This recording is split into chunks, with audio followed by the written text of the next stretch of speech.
Welcome back. In the previous segment, Batwoman obtained CCTV footage of Oswald's outburst on opening night.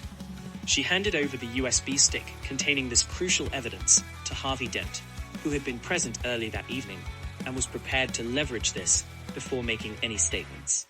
Batwoman has since vanished. Now, let's turn our attention to the two candidates competing for Gotham's mayoral election.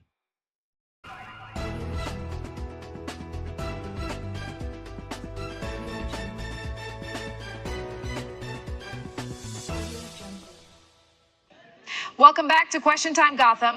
We're reporting live from the studio as the race for Gotham mayor continues to heat up.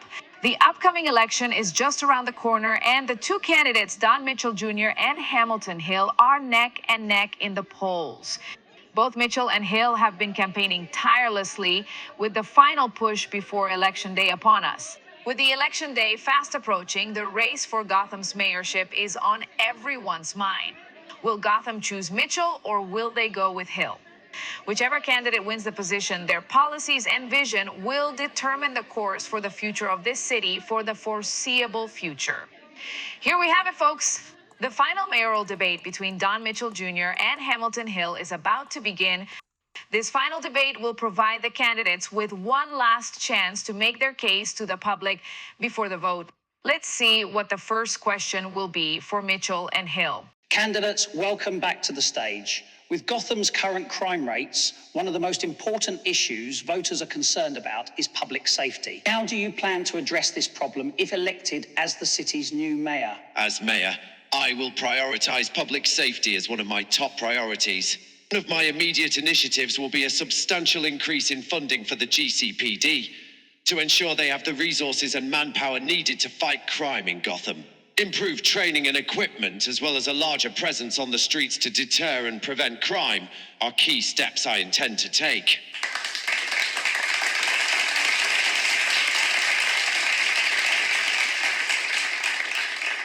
The key to improving public safety is multi-layered. Yes, increased funding for the GCPD is vital, but it's not the sole solution. I also believe that investing in youth programs, improving community engagement, and tackling the root causes of crime, like poverty and unemployment, are all crucial steps in truly making Gotham a safer city for its citizens.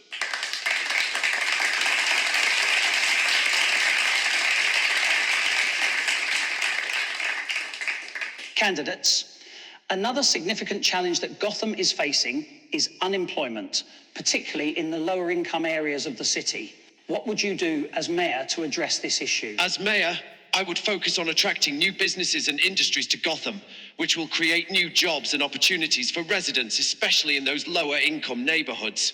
I would work to reduce red tape and bureaucracy to make it easier for businesses to set up here, and also work on educational programs that give the city's residents the skills and qualifications needed to work in these new industries. This will not only help those currently unemployed, but also help our economy grow and flourish.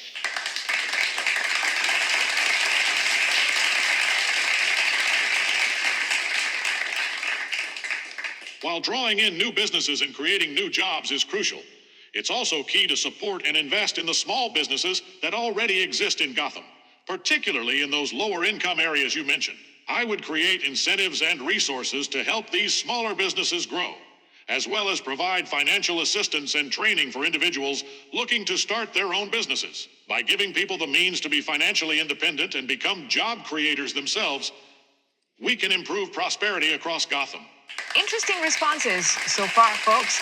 Two competing visions for addressing employment in Gotham. Mitchell Jr. focusing on new businesses, Hill on empowering small businesses.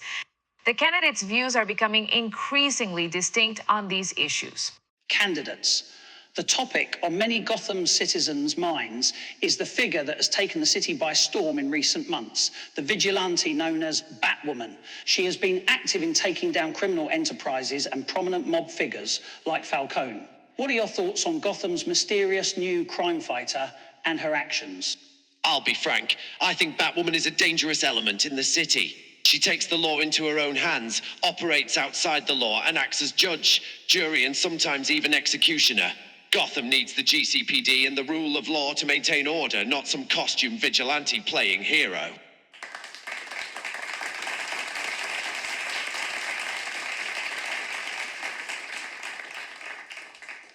I understand the concerns surrounding a masked figure operating outside the law, but we cannot ignore the fact that Batwoman has successfully tackled criminals and situations that the GCPD hasn't been able to handle.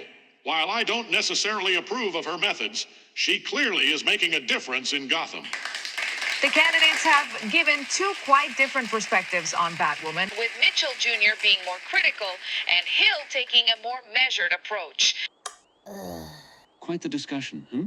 Two very different visions for the city, and very different views on Batwoman as well. Yes, but I just want Gotham safe. But I know I made a huge difference since I started. Indeed, you have made a huge difference. Gotham is safer thanks to you, no doubt about it. Your efforts haven't gone unnoticed, even if some choose to criticize your methods. Yeah. I know it's not easy, dear. You're doing your best, putting Gotham's safety above all else. And some will always find reasons to pick apart your actions. But remember, your intentions and the real results you achieve speak louder than any criticism. Thanks, Alfred. By the way, is there anything else I've got to do today? Let's see. You've got a business meeting this morning to discuss Wayne Enterprises' quarterly financial reports, followed by a charity event dinner in the early evening. Aside from that, your schedule should be relatively open for the rest of the day. Charity event dinner? Who's the host? I hope it's not Oswald Cobblepot, or as I like to call him, Penguin. Fortunate for you, it's not being hosted by Penguin. It's being hosted by the Van Dorn Foundation. Thomas Van Dorn is the one behind this particular event, a prominent businessman and philanthropist. So, no need to worry about running into Cobblepot there. Van Dorn? Isn't he have a daughter called Janet who's studying law? Yes, you're correct. Thomas Van Dorn has a daughter named Janet, and she indeed has aspirations to become a lawyer. Janet is a law student, currently studying at Gotham University, as far as I'm aware. She's been quite active in the city's social circle and charity events, following in her father's footsteps, so to speak. Well, that's good to know. Like I have following my parents' footsteps. Indeed, it's a heavy burden to shoulder, the legacy of the Waynes. But remember, you're making your own path as Batwoman too, protecting Gotham in your own unique way. Your parents would be proud of you. You know that. They love this city, and you know they'd be proud of the woman you've become and the work you're doing. Never doubt that, my dear. Thanks, Alfred. I better get ready. Of course, my dear.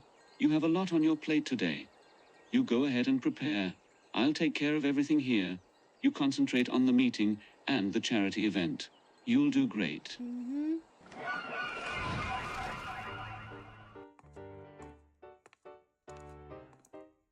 Damn waitress had some nerve slapping me like that. Who the hell does she think she is?